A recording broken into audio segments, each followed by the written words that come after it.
Hi, I'm Ian McLeod, Director of Imagine Australia, aka the Southern Man.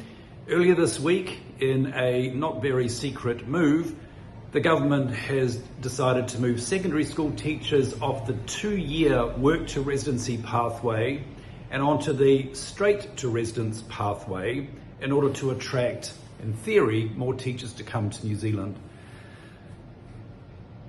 There's a lot of problems with that, and I don't mind sharing that I had a number of discussions with the then opposition spokesperson on immigration, Erica Stanford, as to why we have 2 pathways at all for the green list people. Why do some people have to work for 2 years, including now primary school teachers and intermediate teachers, but other occupations can go straight to residency? What was the logic? The previous government suggested the logic was because some people, if you let them get residency straight away, might not stay in that occupation, and therefore the skills shortage may not be alleviated. I pointed out to Erica Stanford at the time that if you're on the straight to residency green list, you never have to take up the job at all.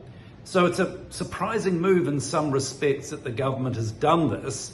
They've acknowledged there is a critical shortage of secondary teachers and are now incentivizing them to come to New Zealand, in theory, by offering them the carrot of straight to residency. But as always with all of these things, there are unintended consequences. The biggest one, of course, is if you're sitting overseas, you get teacher registration in New Zealand, you get a job offer, the government grants you residency. It's not conditional on taking up the job, it's 100% unconditional.